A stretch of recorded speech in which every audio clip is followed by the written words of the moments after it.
문서와 기록으로 살펴보는 현미경 전쟁사. 안녕하세요. 극비문서군 전쟁면 실마리에 오신 것을 환영합니다. 1944년 6월 13일 영국 상공, 날카로운 금속음과 함께 정체불명의 비행체가 나타납니다. 그것은 마치 조종사가 없는 유령처럼 하늘을 쏜살같이 가르다가 갑자기 엔진 소리가 멈추고 즉각 땅으로 곤두박질 치기 시작합니다. 그리고 거대한 폭발.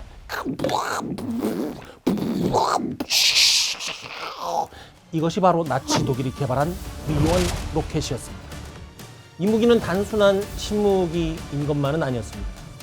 전쟁의 판도를 바꿔놓은 결정적인 그 무엇이었는데, 오늘 그 무엇이 무엇인지 저와 함께 풀어나갈 극비문서의 귀빈, 전쟁에 미친 물리학자, 미물 아닙니다. 전미 최승병 박사님을 모셨습니다. 안녕하십니까. 어서 오세요. 오랜만에 뵙습니다. 잘 계셨죠? 네.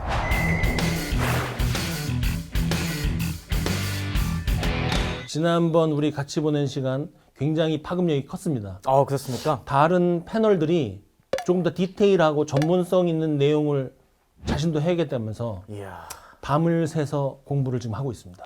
바람직한 영향이네요. 앞으로도 많이 나와주세요. 제가 힘은 부족하지만은 그래도 남 박사님 도울 수 있는 만큼 열심히 노력해 보도록 하겠습니다. 네. 오늘 이 문서는 우리 박사님과 저만이 풀 수 있는 문서라고 저는 생각을 해요. 그렇습니까? 네. 독일 극비 프로젝트. 여기에 V1 로켓 개발에 관한 중요한 정보가 포함되어 있고, 극비로 묶여 있던 것이 평문으로 풀려서 나온 두 가지의 주요 문건을 가지고 왔습니다. 하나는 히틀러의 총통 명령서, 또 하나는 V1 로켓 제작사의 무기 매뉴얼이죠. 표지 곳곳에 보면 우리가 좋아하는 말들이 많이 써 있습니다. 그렇죠. 게하임의 라이히스자허, 발음 괜찮습니까? 네, 게하임의 라이스사흐, 그리고 슈탄게하임 이런 것들. 네. 저도 이런 거 보면 굉장히 가슴이 좀 떨리는 그게 있습니다. 네. 제국 기밀 극비라는 건데, 이 문서 속의 비밀 함께 풀어나가 보도록 하겠습니다. 일단 시작하기 앞서서 V1 로켓은 뭐뭐다, 어떻게 풀어주실래요? 이건 자타가 공인하듯이 현대 순항 미사일의 원조다, 이렇게 볼 수가 있을 것 같습니다. 네. 이거 원조 순항 미사일 맛집 이렇게 간판 하나 걸어야 되나요? 네, 그렇습니다. 이거에 대해서는 누구도 이의를 제기할 사람이 없을 겁니다. 사실 원조하면 주변에 다 원래 원조, 맞아요. 최고 원조 써놨잖아요. V1 가지고 내가 순항 미사일 더 원조해야 할 경쟁자는 없겠죠? 네, 그런 것 같습니다. 그러면 맛집 중에 맛집인 것 같고, V1이 등장하는 문서 이거부터 볼까요? 네. 44년 5월 히틀러의 총통령의 명령서입니다. 보복 무기로 영국을 공격하라. 이게 핵심인 것 같은데, 네. 일단 여기서 궁금증이 많아요. 뭘 보복하겠다는 것인지, 영국을 아직도 공격할 게 남았어? 이런 생각도 들고, 뭐라고 써 있는 거예요? 여기 화면에 보시면은 피더베펠 총통 명령이라고 되어 있습니다. 사실 총통이 직접 이 최고 사령관 명의로 명령을 내리는 게 아주 많지는 않아 갖고 당연히 이런 것들이 쭉 잘 리스트업이 되어 있는데 굉장히 그만큼 중요한 의미를 담고 있습니다. 그리고 여기 부제에 보시면은 Einsatz der Fernwaffe gegen England 이렇게 되어 있는데, 그러니까 영국을 향한 이 장거리 타격 무기 작전, 이렇게 딱 명시가 되어 있습니다. 그러니까 여기 쭉 그래서 보시면은 총통께서 명령하셨다. 드디어 6월 중순에 영국을 향해서 우리가 이런 무기들을 날리자. 그러니까 이게 상황을 이해해 보시면은, 네. 이 1944년 초가 되면서부터 연합군의 전략 폭격이 거의 절정에 다다르기 시작합니다. 그렇죠. 네, 1943년부터 물론 꾸준히 1942년, 43년 계속돼 왔지만은 그 강도가 어마어마해진 게 바로 1944년이었고요. 그리고 1944년 초에는 이 독일 공군 루프트와페가 전력이 거의 이 어마어마한 연합군 폭격기들을 상대하면서 소진돼 버립니다. 그러면서 그냥 거의 독일의 이 도시들이 어마어마한 폭격으로 거의 초토화가 되어가고 있는 그런 상황이었죠. 그러다 보니까 국민의 사기는 바닥으로 치닫고 있었고, 이럴 때 우리도 할 수 있어, 우리도 카운터 펀치를 날려주겠다라는 그런 의지를 보여야 할 시점에서 비장하게 공격을 명령한 겁니다. 여기 대문짝만하게 시커멓게 써놓은 이 글자가 그러면 그렇습니다. V1인가요? 요 밑에 보시면 그래서 어떤 무기인지 열거가 되어 있는데 바로 네. 여기 A 나와 있는 FZG76 그러니까 V1의 암호명이 여기 딱 나와 있는 겁니다. 그러면은 이것은 일단 본인들끼리 처음에 이름을 붙이잖아요. 네. 이게 V1의 태명 같은 거라고 생각하면 되나요? 네, 거의 그렇습니다. 이게 사실 사연이 있는데 네. 이 V1은 원래 아르구스라는 엔진 제작사에서 먼저 이 아이디어가 나왔어요. 아. 이 회사가 굉장히 좀 혁신적인 면이 있었던 것이 어. 전쟁 전부터 네. 원격 조종 이 무인 드론을 갖다가 이 막 개발하자 이런 제안들 많이 했었는데 전쟁 초에 네. 독일이 잘 나갈 때는 그런 거 뭐 필요 있냐라고 그쵸. 하면서 네. 그냥 계속 빠꾸 놓다가 네. 이제 점점점 전황이 어려워지고 우리가 타격할 수단이 없어지니까 1942년에 그래 지푸라기라도 잡아보자는 심정으로 아. 드디어 독일 공군에서 이걸 승인을 합니다. 네. 그래서 그때서부터 아르구스가 이 엔진 제작을 맡고 네. 얘네가 동체 제작 기술이 없어갖고 피젤러 슈토르시라는 이 경연락기 제작사로 경연락기. 유명한 이런 회사인데 거기랑 이제 손을 잡고서 공동 개발을 합니다. 그래서 만들어진 게 피젤러에서는 그 이름을 피젤러 103이라고 붙였고 독일 공군에서는 FGG 그러니까 이걸 독일어로 플락질 게레트라는 의미거든요. 그러니까 네. 대공포 조준 장치라는 뜻입니다. 아, 거짓말이네요? 네. 이게 왜 그러냐면 이걸 배치하는 지역이 이 영부레협 해안지대지 않습니까? 아하. 근데 해안지대 배치하려면은 이게 그냥 공격 무기라고 하면은 너무 딱 드러나니까 이걸 방어 무기 그러니까 거기 대공포 부대가 운용하는 무기의 장비로 위장명을 이야. 붙입니다. 8할의 거짓과 2할의 진실. 네. 그런데 이게 나중에 실제로 1944년 6월에 발사가 되기 시작하면서부터 네. 이게 안 될 줄 알았더니 진짜 런던에 맞기 시작하네 하니까 본인들도 처음에는 확신이 좀 부족했죠. 근데 영국 언론들이 대서투피하기 시작하니까 신이 난 이 괴벨스의 선전부에서 네. 독일 국민 여러분 드디어 우리가 다시 영국에게 복수를 하기 시작했습니다 하면서 붙인 이름이 페어게퉁스바페 보복 무기라는 것입니다. 보복 무기. 그때서부터 V1 이렇게 이름이 붙게 되는 거죠. 그 우리 저 다 부셔버릴 거야. 이런 느낌. 거의 그렇죠. 복수하겠어. 그래서 이게 잘 아시다시피 시리즈로 나가지 않습니까? 그래서 네. 오늘 보는 이 V1이 네. 이 피젤러 103 지금 이 항공 폭탄이 되는 것이고요. 음. 그다음 V2가 또 유명한 세계 최초의 탄도미사일이라고 볼 수 있는 네. 그 A4 로켓이 되는 것이고요. 사실 하나가 더 있죠. V3라고 이 초장거리 포를 하나 준비했는데 이거는 막판에? 개발하다가 실패했습니다. 네. 요구 성능이 안 나와서 나중에 뭐 룩셈부르크만 조금 써보는데 그치고 런던 공격엔 쓰이지 못했습니다. 그러니까 우리가 그 V2나 V3나 일반적으로 다 로켓 내지는 미사일인 줄 알아요. 네, V2는 탄도 미사일인 거고 그건 탄도 진짜 미사일. 로켓인 것이고요. 네. 이거는 로켓이 아니라 사실 드론에 더 가까운 형태라고 볼 수가 드론에 있죠. 가까운 형태. 그리고 V3는 진짜 이 대포인데 네. 요거는 이 호크트 쿠픈패라고 해서 고정시켜 놓고서 이 장약을 집어넣는 곳을 여러 개 만들어서 속도를 높이겠다는 건데 이게 생각해 보니까 속도가 안 나와서 나중에 그냥 실패 판정을 내죠. 저공으로 날아가서 목표물을 공격하는 굉장히 그 원시적인 형태의 당시로 봐서는 굉장히 혁신적인 그러한 유도탄일 것 같고요. 자, 지금부터 보실 문서는 V1이 어떤 무기인지 알 수 있는 극비 문서인데요. 현대 순항 미사일의 아버지격이라고 부르는지 좀 전문가 모셨으니까 핵심적인 내용들 한번 살펴보도록 하겠습니다. 이 문서부터 시작을 하죠. 네. 여기는 이제 게하임, 극비, 기밀이라는 의미고 제목은 아까 말씀해 주신 대로 페제게라고 읽으면 될까요? 네, 페체트게 페제게 76. 이것이 이제 태명이다. 이 발명하고 있을 때의 모델명이라고 보면 될 것 같고 이거는 그러니까 그 우리 진공청소기 사면 같이 딸려오는 이 매뉴얼 설명서인 거잖아요. 맞습니다. 여기 딱 보시면은 게레테 한트북 핸드북입니다. 핸드북. 네, 이 기기 사용 핸드북이라고 보시면 되겠고 네. 이게 뭐 운용 부대들 부대원들 교육시키기 위해서 만든 자료죠. 제가 봤을 땐 너무 흥미로워요.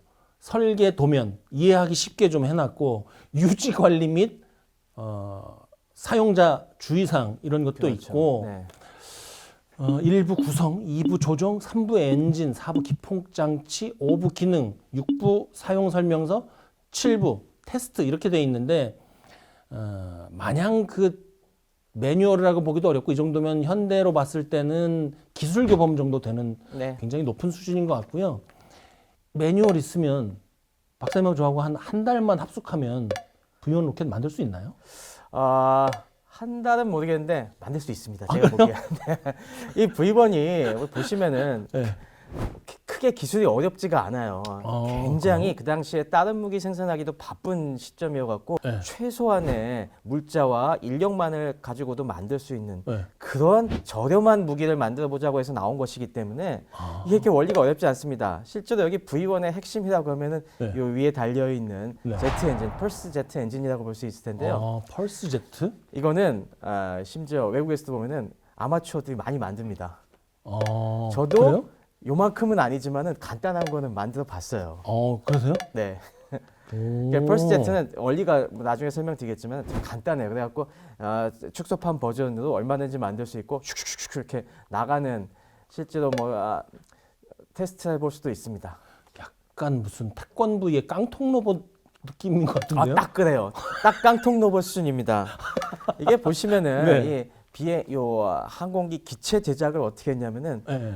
우리가 원래 제대로 된 항공기는 알루미늄으로 다 골조를 만들고 겉에도 듀랄루민 합금 같은 거 다 쓰는데 네. 이거는 알루미늄 워낙 비싼 금속이잖아요. 그리고 네. 비행기 만들어야 되니까 내부에 많은 골조는 합판으로 만들고 그리고 겉에도 알루미늄 쓰기가 부담스러워서 네. 그냥 얇은 철판으로 하고 이거 원래 리벳 박아서 연결하는 그것도 리벳도 너무 공수가 많이 든다고 네. 왜 스팟 용접이라고 우리 배터리 만들 때 삐직삐직 하는 하면서 그 용접 방식으로 이걸 조립을 했습니다. 야, 그 제대로 떨어지겠냐는 거의 운 같은데 지금 남아 있는 사진을 봤을 때 저는 사진 기술이 굉장히 그 당시에 발전을 덜 해서 사진이 이 모양인 줄 알았더니 실제 모양이 저렇게 살짝 울퉁불퉁한 거군요. 아니 뭐 겉에는 그래도 뭐 그럴듯하게 네. 만들어 놨고요. 네. 저거는 뭐 이 매뉴얼도 굉장히 인상적이지만은 네. 저게 교육용 그 당시 영화까지도 만들었어요. 그래서 그 당시도 이 시청각자들을 열심히 준비해서 교육을 했구나 하는 걸 알 수 있는 부분인데요. 자, 여기 보면 날개도 있고 네. 이건 뭐 그냥 당시에 지금도 이거 보면 뭐 전투기죠. 그렇죠. 딱 보면 그냥 비행기지 않습니까? 네. 영국에서도 이걸 로켓 같은 게 아니라 파일럿 리스 에어크래프트라고 규정을 했어요. 조종사 없는 항공기라고. 네. 그러니까 이거는 그냥 이 자폭용 폭탄을 실은 이 무인 항공기다. 이미 그때 그렇게 봤을 정도로 그냥 딱 비행기 모습입니다. 처음에는 와가지고 그냥 자살 공격한 줄 알았겠어요.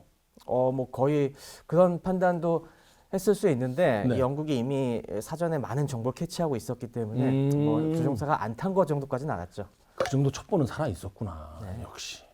그러면 이제 이 매뉴얼에 나오는 첫 번째는 뭐 항상 일반 현황이죠. 일반 현황 그 뒤에 전반적인 구조라고 나온 것 같아요. 내용은 어떻게 돼 있나요? 네, 뭐 여기 가장 첫 부분에 위에 쿠츠베슈라이붕이라고 해서 뭐 개요 설명이 쭉 나와 있고 전반적인 구조가 나와 있죠. 여기서 요 위에 보시면은 이 동체 위쪽에 긴 파이프 모양으로 돼 있는 게 이게 바로 엔진입니다. 이거는 제트 엔진의 가장 간단한 형태라고 볼 수 있는 펄스 제트 엔진이 여기 달려 있는 거죠. 그리고 이 동체에는 네. 요 맨 앞에 여기 조그만 날개가 달려 있죠. 이게 바람개비처럼 돌아가면서 네. 거리 같은 걸 측정하는 장치가 달려 있고, 그 뒤에는 항법 장치, 이 자이로스코프가 들어가 있습니다. 아니 그럼 항속 측정도 되고 네. 그 공기압에 따른 항속 측정이겠죠? 네. 바람기압에 있는 걸로 바람개비 봐서는. 회전수에 따라서 얼마나 갔는지도 측정을 하고 네. 우리가 제대로 맞게 가고 있는지 자이로스코프로 체크해가면서 가고 요 뒤에는 800kg이 넘는 이제 아마토 포기하기에 실려 있고요. 너무 많은데. 네, 어마어마한 엄청난데? 내용을 갖고 있죠. 네. 그리고 뭐 그 뒤에는 이 연료와 여러 가지 제어 계통들이 들어가 있습니다. 뭐 그럼 있을 거 다 있고 네, 사람만 있으면 되는 거네요, 사실은 이거. 네, 거꾸로 생각하면. 그렇습니다. 그래서 딱 요 모양 비슷하게 나중에 실제로 이 제트 항공기도 나와요. 자료 화면을 준비해 주시겠지만은 네. 굉장히 비슷한 모양으로 실제로 항공기도 나옵니다. 자, 그러면 여기에 제가 봤을 때 뭐 특징이 없거든요. 네. 이게 뭐예요? 아, 여기 뭐 하나하나 다 설명드리면은 네. 복잡한데 이게 결과 보시면은 결국에 운용하는 야전에서 운용하는 병사들이 이게 발사하기 전에 요 부분을 세팅하고 가라는 그 순서가 지목이 돼 있는 겁니다.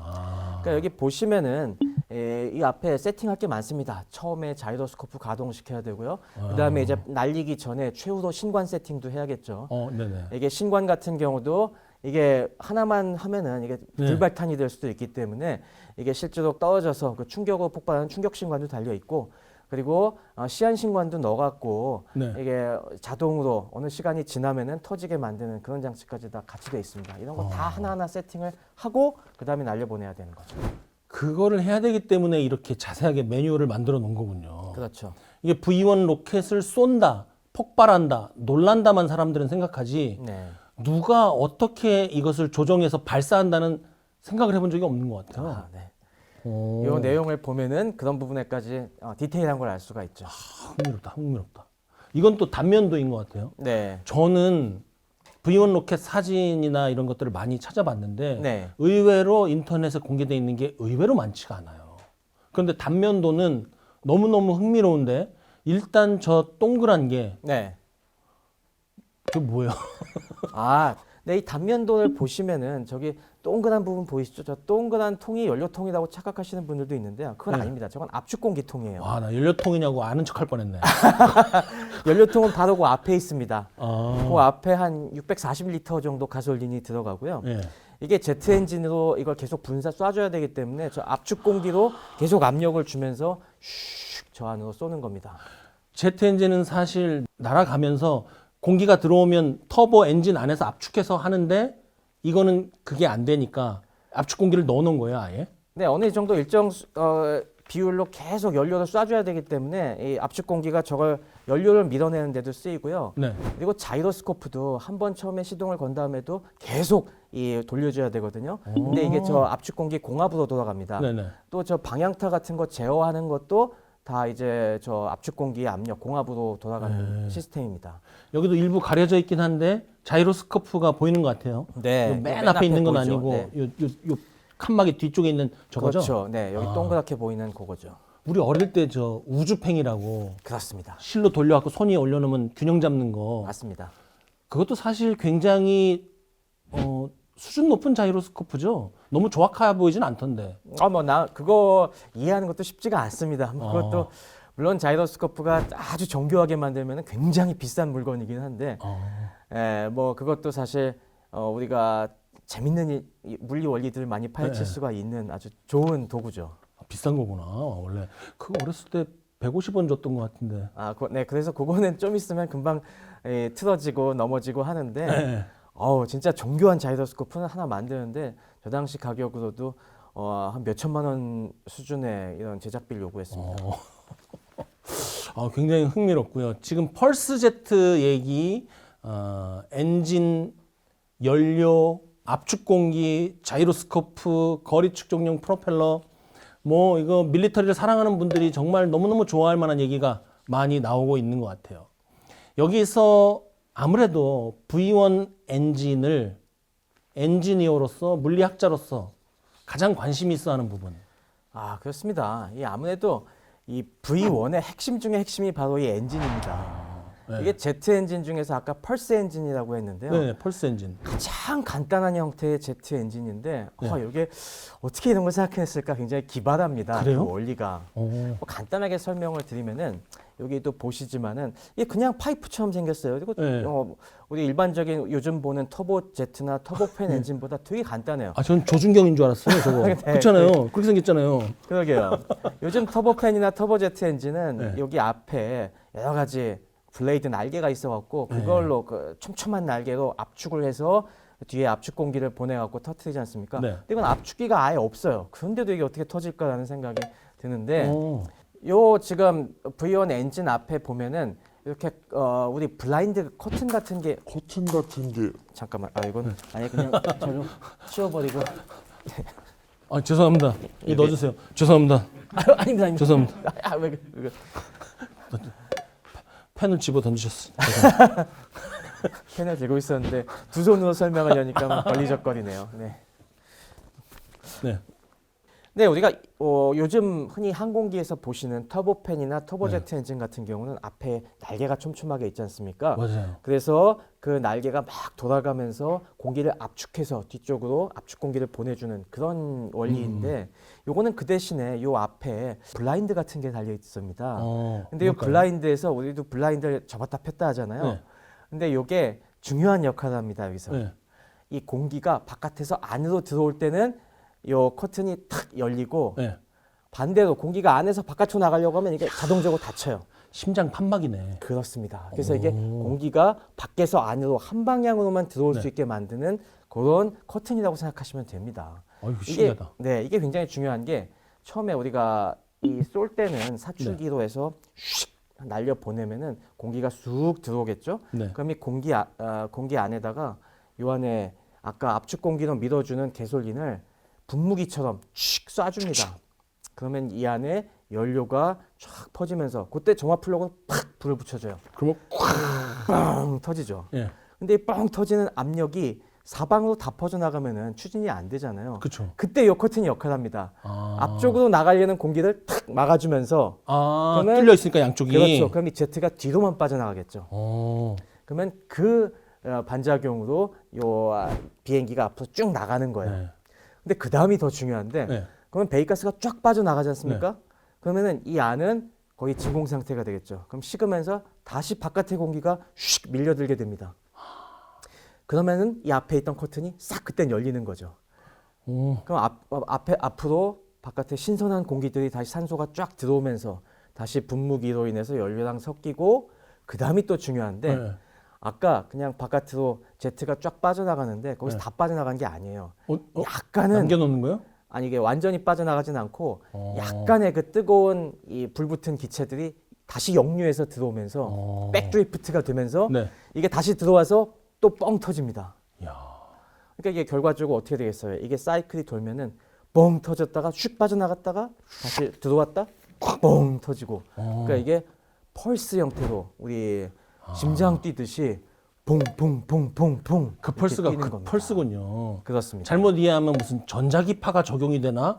사람들이 그럴 수도 있잖아요. 그 펄스는 연속적으로 주기적으로 움직인다는 뜻의 펄스군요. 그렇습니다. 방구차네요. 정확한 표현. 빠라바라 뻥뻥뻥뻥 하고 나가잖아요. 방구차다.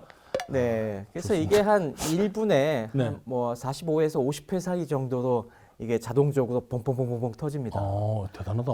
그래서 이게 특유의 소음을 만들어냅니다. 네. 그래서 이게 나중에 들어보시면은 이게 자료 화면에서 보여주시겠지만은 네. 이게 뿡 하면 이게 네. 무슨 소리 같습니까? 그 전날 무하고 고구마 많이 먹은 사람. 곤충? 정확히 보셨습니다. 그래서 이게 멀리서 들으면은 이 날벌레들이 날면은 지지지 한 소리 들리잖아요. 네. 그 소리 같다고 해서 이걸 오. 영국 사람들도 네. 이걸 갖다 누들벅 날벌레 소리 날벌레 폭탄이라고 하기도 하고 네. 버즈범이라고도 하기도 하고. 이제 버즈가 저도 찾아봤는데 두들벅 버즈 이게 왜 나오는가? 그 이제 버즈월드 하면 유행어잖아요. 그래서 네네. 이게 굉장히 최첨단 트렌드다. 그래서 저는 붙인 줄 알았어요. 얼핏. 근데 그게 아니라 진짜 그런 소리가 난다. 네, 멀리서 들으면 그런 소리가 납니다. 그런데 우리가 그 영화 돼지 같은 거 보면 네. 메뚜기 윙 소리가 의외로 굉장히 공포스럽습니다. 그렇죠. 땅에서 그 소리를 들은 시민들은 정말 무서웠겠는데요. 그렇습니다. 이게 처음에는 이게 무슨 소리지 했는데 네. 이게 떨어지면은 거의 1톤에 가까운 폭약이 폭발하는 네. 이런 비행 폭탄인 걸 안 다음에 그 공포가 어마어마했죠. 야. 이게 소름 돋아. 슉 날라오다가 네. 갑자기 저기서 사전에 세팅해 놓은 비행 거리가 되면은 앞에서 딱 작동하면서 그냥 곤두박질 치면서 네. 터지거든요. 그러니까 저기 나오다가 일로 떨어지면 그 다음엔 그 죽음의 공포가 밀려오는 거죠. 여러분 한번 같이 생각해 보세요. 뭐좀 오다가 이제 멈출 거 아니에요. 떨어지기 위해서. 네. 정적. 너무 순간. 무섭지. 네, 어마어마한 공포가 밀려오는 거죠. 그리고 떨어질 때는 아무래도 날개라든지 이런 게 있으니까 소리가 그 급강하는 전투기만큼은 아니겠습니다만 소리가 나지 않겠어요? 그렇겠죠. 그리고 콱 소리 너무 무서울 것 같아요. 네. 이 소리를 직접 확보를 했다고 하셨죠? 그 한번 어떤 소리가 나는지 한번 들어보도록 하겠습니다. 준비가 안 됐으면 우리가 입으로 뭐 있으시죠? 없습니까? 목표 지점에 도달하면 일단 거기서 연료가 딱 멈추고 연료 공급이 딱 끊기고 네. 승강타가 딱 들리면서 이게 바닥으로 곤두박질 치는 거죠. 그러면 저 앞에 있는 프로펠러가 왜 있는지 저거를 이제 알겠네요. 저게 거리를 판단해서 연료를 끊는 역할을 하는 건가요? 네, 저게 사전 세팅된 뭐 일종의 장치에 의해서 저게 몇 회 전 돌아가면은 네. 딱 우리의 설정된 거리만큼 왔다. 오, 이제 추락 이렇게 되는 거죠. 맞췄어. 맞췄어. 자, 독일이 먼 거리까지 어떠한 물체를 투발하는 데는 여러 가지 군사 과학 기술을 가지고 실험을 해봤을 건데 네, 펄스 제트 엔진이라는 당시로서는 생소한 기술을 도입한 이유가 있었어요? 네, 펄스제트 엔진은 방금 설명드렸다시피 구조 자체가 굉장히 간단합니다. 네. 생산 비용이 어마어마하게 낮다는 얘기죠. 네. 싼 거예요? 엄청나게 싸죠. 아까 말씀드렸습니까? 이건 저희도 만들 수 있어요, 사실. 네, 저희도 조금 집에 공구 좀 많이 갖추신 분들이라면은 간단한 건 만들 수 있을 정도로 진짜 일회용 싸게 쓰고 싸게 버리는 용도로는 이만한 게 없습니다. 그래서 네. 이 비용을 갖다가 엄청나게 낮출 수가 있었어요. 네. 이 당시 기준으로 이게 V1 한 발 가격이 초기에는 약 5천 마르크 정도 했습니다. 5천 마르크. 5천 마르크가 감이 안 오실 텐데 네. 여러분들 익숙한 무기 중에 독일 전차하면은 티거 전차가 있죠. 네. 티거 전차가 25만 마르크 정도 했습니다. 그러니까 25만 마르크에 비하면 이게 말이 돼? 2%밖에 안 됩니다. 이거 너무 많이 안 티거 되는데? 전차 한 대 만들 비용이면은 V1은 50대 만들 수 있는 겁니다. 지금 이제 그 전장에서 사용되는 순항 미사일들 보면 한 20억 정도 네, 몇십억 하고 하죠. 탑 티어 전차는 한 50억 정도 하니까 2배 차이밖에 안 나거든요. 그렇죠. 근데 지금 너무 차이 많이 나네요. 네. 이야.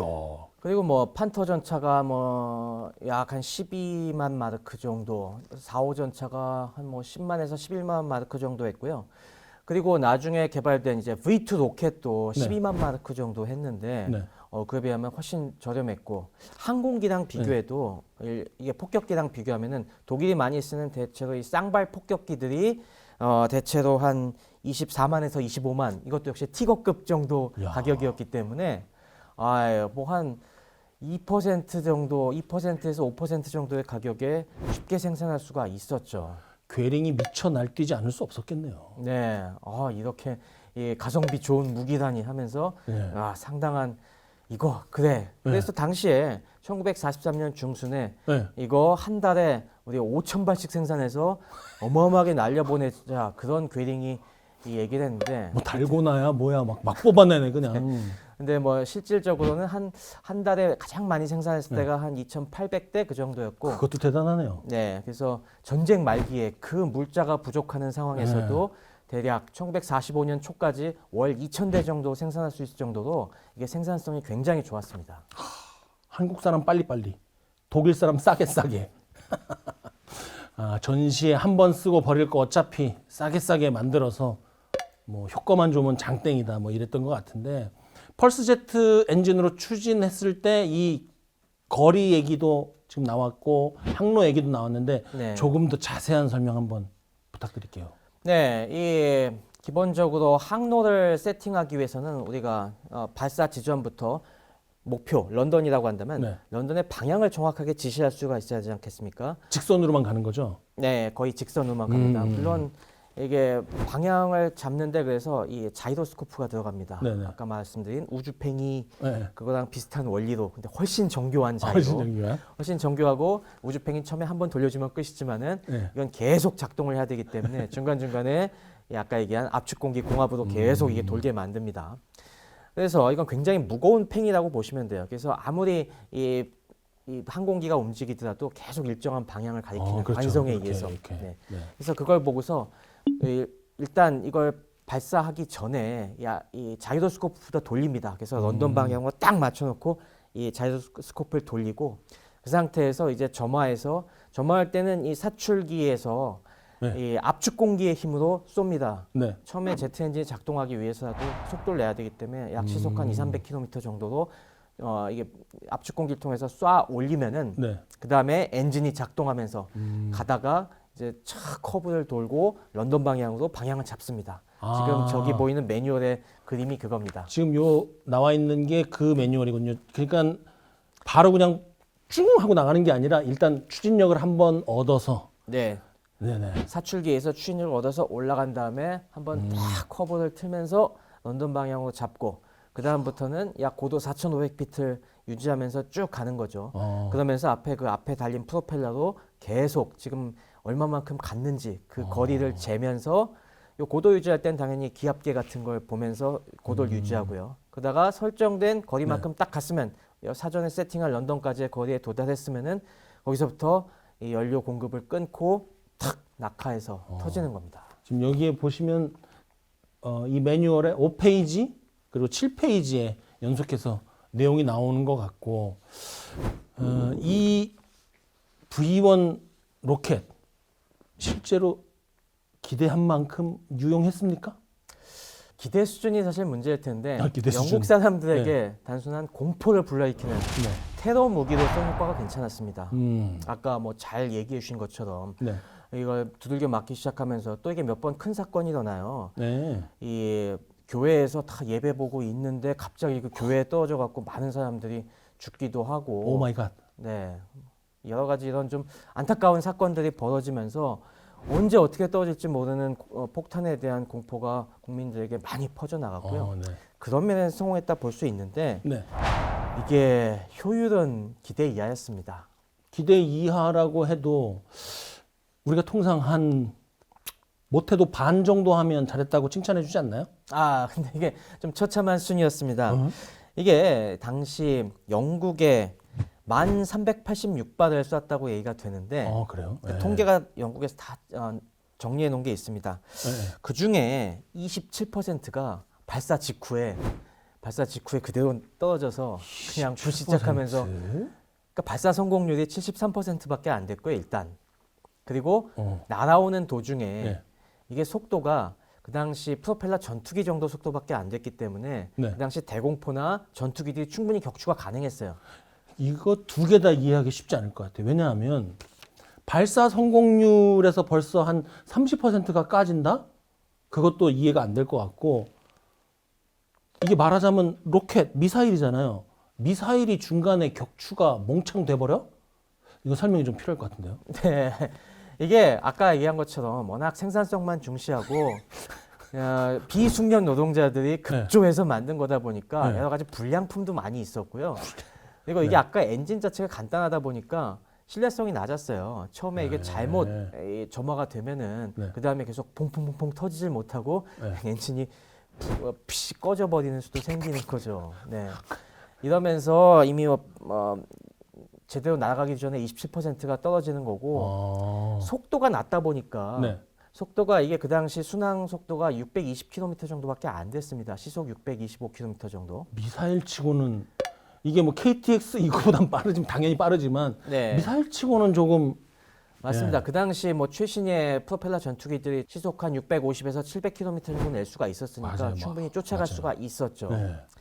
그리고 이제 고도도 일정하게 직선궤도 날아가다 보니까 비행 조종사들 입장에서는 이게 딱 격추시키기 쉬운 겁니다. 단 하나 이걸 갖다가 일반적인 비행 격추시키듯이 네. 뒤에서 기관포 빠르륵 쏴서 격추시키면은 문제가 하나 있었어요. 뭐야? 이 앞에 탄두가 폭격이 800kg이 넘다 보니까 그 순간 어마어마한 폭발이 일어나면서 그 폭풍으로 파편이 튀면서 비행기가 오히려 손상될 수 있었습니다. 우리 비행기가. 이거 이런 거네. FA 시장에 굉장히 싼 가격에 투수가 나온 거예요. 잠재력이 있다고 해서 마운드에 올렸는데 직구밖에 못 던져. 그런데 의외로 뭘 잘하냐면 벤치 클리어링이 일어났을 때 주먹의 파열이 굉장히 센 거예요. 찰떡 같은 비유시네요.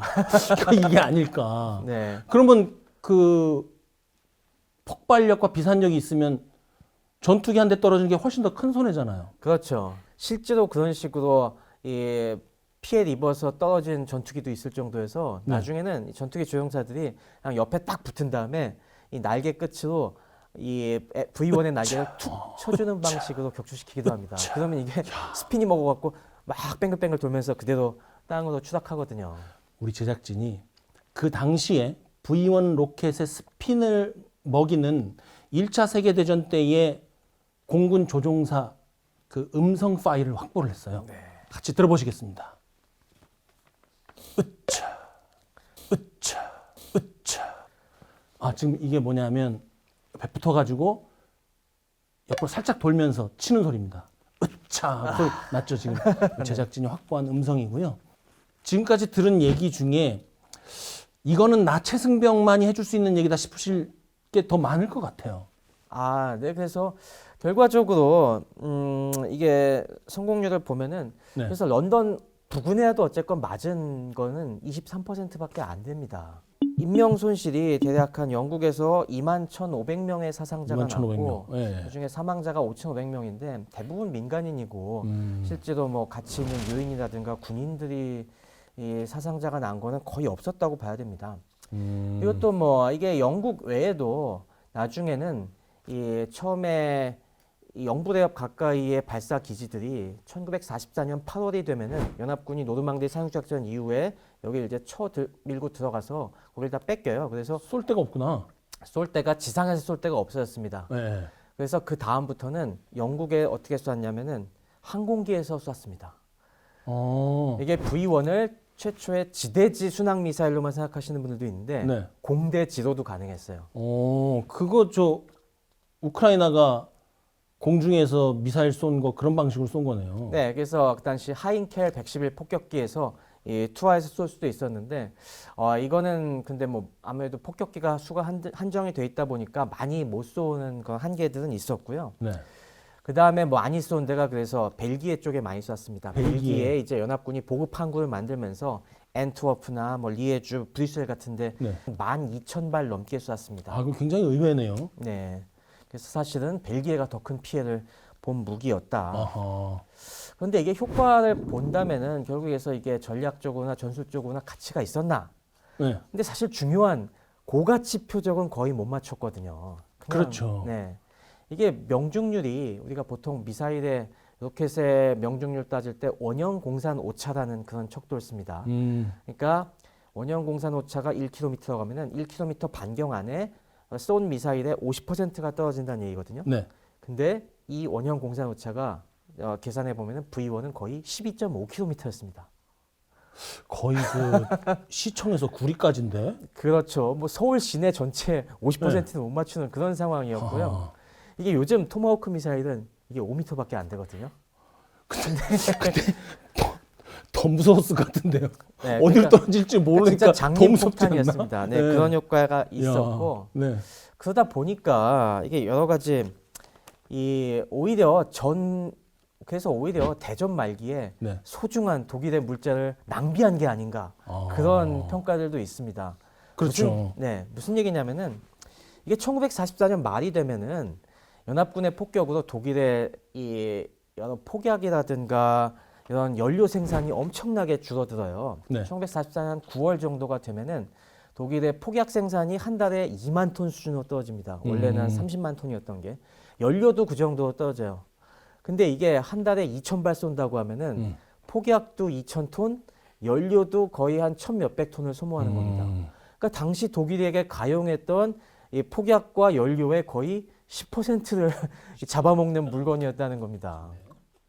거의 뭐 적에게 붙잡혀서 식료품을 없애버린다고 하는 그 이탈리아의 전술과 거의 비슷한 전술이 아닐까. 네, 그러니까 이게 막판에 네. 몰려서 이거 쓰다 보니까 부족한 물자를 이렇게 그렇죠. 여기다 낭비해서 실제로 야전 부대가 쓸만한 이런 물자가 줄어드는 이런 역효과가 있었다는 네. 평가들이 있어요. 특히 이제 그 당시에 가장 독일에게 위협적인 것은 연합군의 상륙 작전인데 네. 그렇다면 그 영국 런던에 있는 시민을 향해서가 아니라 영국 내에 있는 그 항구의 물자기지라든지 아니면 그 제공권을 확보하지 못하도록 상대의 공군 기지, 공군기를 타격했더라면 더 좋았을 것인데 그러한 민간에 타격을 하겠다는 그 전략 자체가 결국은 독일의 패망을 더 일찍 앞당긴 것이 아닌가 싶습니다. 근데 또 의외의 성과가 있긴 있었습니다. 성과가 아예 뭡니까? 없는 건 아니고 네. 이게 일반 국민의 사기를 엄청나게 떨어뜨리다 보니까 연합군 입장에서도 이걸 빨리 없애야 된다는 압박에 시달렸습니다. 이게 사실 연합군이 이 V1의 존재를 알게 된 거는 발사하기 이미 10개월 전인 1943년 8월에 이미 정보계통에서 이 정보를 캐치했어요. 네. 그러면서 이 프랑스에 수많은 발사 기지들이 만들어지고 있다는 것도 포착하면서 네. 그때부터 이걸 막기 위해서 그 유명한 크로스보우 작전을 가동을 합니다. 오퍼레이션 크로스보우. 네. 이 크로스보우 작전에서는 그래서 정찰기들 어마어마하게 띄워서 그런 여러 발사 기지들 포착하고 네. 폭격기들 보내서 폭격을 하는데 이 물량이 또 어마어마했어요. 아, 그 당시 1943년 8월부터 44년 8월까지 연합군이 보낸 그 전략 폭격을 위해서 중폭격기 출격 횟수의 약 15%가 바로 이 V 무기를 제거하기 위한 분량이었다고 얘기가 되고요. 하하. 정찰기는 무려 40%가 넘습니다. 그러니까 연합군의 이 전략 폭격 능력을 굉장히 많이 이 빼온 건 사실이었죠. 그래서 서로 뭐, 네. 그래서 나중에 아이젠하워가 회고록에서 한 말이 이게 만약에 한 진짜 1년만 빨리 발사가 시작되었으면은 우리 노르망디 상륙작전이 지연되었을 거다. 이런 평가를 합니다. 근데 너무 늦게 나왔죠. 지금까지 V1 로켓과 관련된 극비 문서 2종, 총통 명령서와 또 V1 뭐 시제품이라고 할까요? 초기에 매뉴얼을 가지고 우리가 얘기를 나눠봤습니다. 그러면서 2차 세계대전의 전체적인 흐름을 짚어볼 수 있는 그러한 단초도 우리가 네. 많이 살펴본 것 같아요. 우리가 비밀 문서 얘기는 이쯤에서 하고 우리 애청자들이 항상 기다리는 시간이죠. 통찰력과 상상력의 한계를 넓혀주는 시크릿 분석 시간입니다. 이 V1 로켓과 관련해서 폼 브라운 박사가 이런 얘기를 했더라고요. V계열 로켓, 이 사람이 이제 특히 V2 로켓을 갖고 한 네. 얘기인데 잘 만들어진 로켓이었다. 다만 목적으로 한 행성이 달랐을 뿐이다. 이 얘기는 이런 얘기 같아요. 달이나 화성을 통해서 이것을 발사했으면 인류 발전에 기여했을 텐데 결국 지구에서 만들어서 지구에서 갖다 썼다. 여기에 대해서 물리학자로서 특히 이 분야에 남다른 천착을 보이신 박사님으로서 어떻게 생각하시는지 한번 전반적으로 얘기를 해주시면 좋을 것 같아요. 네, 저도 안타까움은 폼 브라운 박사 못지 않습니다. 되게 우리가 학문을 연구하고 그런 여러 가지 유용한 도구를 만드는 거는 당연히 우리가 평화 속에서 더 행복한 삶을 누리고 그리고 또 더 우리의 인류의 원대한 이상을 갖다가 실현하기 위한 그런 목적을 위해서 우리가 하는 것인데 어쩌다가 세상이 이렇게 험한 세상이 돼서 그런 걸 상대편의 사람을 향해서 쏘고 그리고 누군가를 갖다가 죽이는데 악용되는 너무나 안타까운 일인 건 진짜 뭐 달리 얘기할 수가 없는 것이고요. 네. 다만 그럼에도 불구하고 우리가 직시해야 될 것들은 이런 전쟁의 순간순간이 이런 기술의 발전을 의도하지 않았지만 가속시키는 영향은 분명히 인정해야 될 것 같습니다. V1, V2 같은 경우도 아까 네. 얘기했지만은 평시 같으면 누가 이걸 지원해 주겠습니까? 이런 기술에. 그랬죠. 하지만 전시라는 특수 상황이 무조건 해야 돼. 거기는 복수심에 불탄 그 히틀러의 망상이 들어 있었지만은 그런 걸로 인해서 결과적으로는 실증에 성공을 하고 그리고 그 성과가 나중에 전후에 퍼져서 물론 살상 무기의 발전도 이끌었지만은 뭐 우리가 아폴로 우주선이라든가 그런 여러 가지 우주 개발에 또 길을 연 그런 역할도 했습니다. 그러니까 네. 우리가 전쟁이라는 게 하고 싶어서 하는 건 아니지만 항상 전쟁에 대한 준비는 해야 되듯이 우리가 이로 인한 기술이 얼마나 악용될 소지가 있고 그 악용을 최대한 막아야 한다는 것은 인정하면서도 그 성과를 갖다가 되도록 바람직한 방향으로 이끌어가는 것 그걸 잊지 말아야 한다고 저는 생각을 합니다. 네. 그 중간에 흥미로운 부분이 있었어요. 전쟁이라는 극단적인 상황, 전쟁에 개입한 악인의 아주 이상한 분노가 아니었더라면 그런 기술 혁신이 없었을지도 모른다는 그 문구가 저는 굉장히 인상적인데 여기에서 잊자면 저는 지금까지 그런 얘기를 많이 들었어요. 인간이 과학 기술을 전쟁에 투입하지 않았더라면 진작에 화성에 식민지가 건설되었을 것이라는 얘기는 많이 들었는데 박사님 방금 하신 말씀을 그대로 제가 받자면 전쟁이 없었더라면 아직까지 달나라를 못 갔을 수도 있다는 생각도 할 수 있을 것 같아요. 어떻게 생각하세요? 저는 그 말씀에 좀 더 동감하는 편입니다. 우리가 전쟁이라는 게 굉장히 역사적인 역할을 보면은 인간은 뭔가 좀 닥쳐야 절박한 상황이 돼야 이 힘을 모으고 혼신의 힘을 다해서 뭐 완수해내지 않습니까? 맞아요. 전쟁이 그런 인류 문명 발전, 인류 기술 발전에 어떤 가속 페달 역할을 했던 거는 안타깝지만 인정을 해야 한다고 보고요. 절대 악으로 생각한다기보다도 필요악 정도로 그렇죠. 우리가 인정하는 게 어떨까 그런 생각을 하고 있습니다. 그렇죠. 전쟁이 없었으면 좋겠지만 전쟁이 없었던 적이 있냐고요. 그렇죠. 전쟁이 우리보다 먼저 있었어요. 어떻게 보면. 자, 또 한 가지. 나 최승병 박사가 V1 개발팀에 들어가 있는 겁니다. 그럼 통상 이제 로켓이나 비행기를 쏠 때 그 개발자들이 페인트나 유성펜으로 뭔가 문구를 적어 넣잖아요. 네. 박사님은 뭐라고 적어 넣었을 것이며 왜 그것을 적어 넣었을까 저는 궁금합니다. 그냥 1번 이렇게 적는 거 말고 그런 것처럼. 예. 유성매직으로 진짜 이거 장담하기가 너무 어려울 것 같습니다. 사실 저도 어떻게 보면은 그 고민 저도 되게 많이 하거든요. 왜냐하면은 언제 그 생각을 했냐면은 우리가 조종사들이 네. 이 폭격기 조종사들이 폭탄 실을 때 거기다가 히틀러 이거나 먹어라 이런 식으로 막 낙서해 놓고 보내잖아요. 네. 저라면 안 그랬을까? 근데 저도 비슷했을 것 같아요. 사실 뭐 저도 그 당시 광기에 휩싸여서 처칠 받으시오 뭐 이런 식으로 썼을 것 같은데 나중에 돼서 후회했겠죠. 지금 제 질문의 의도가 그대로 잘 맞아 들어갔어요. 지금 광기에 젖어서 쓴다고 해놓고 그 우리 전쟁사 쪽에서 굉장히 신사적이라서 좋아하거든요. 처칠 이거나 받으시오. 우리 같으면 처칠 이 새끼 이거나 먹어라 이럴 것 같은데 받으시오 존대를 하잖아. 야 역시 이 광기에 휩싸여도 최승병 박사는 나이스하고 굉장히 젠틀하다 이걸 알 수 있었던 것 같고요. 오늘 함께 해주신 최승병 박사님 대단히 감사하고 마지막 질문이 돌발 질문이었는데 너무 원했던 대답이 나와서 기분이 너무 좋고요. 그렇습니까? 네, 다음 시간에 모실 때 또 더욱더 충격적인 정말 이 자리에 있고 싶지 않은 시크릿 분석 한번 준비해 보겠습니다. 극비문서 전쟁의 실마리 전에 없던 새로운 충격적인 극비문서를 가지고 돌아오겠습니다. 오늘 감사합니다. 감사합니다.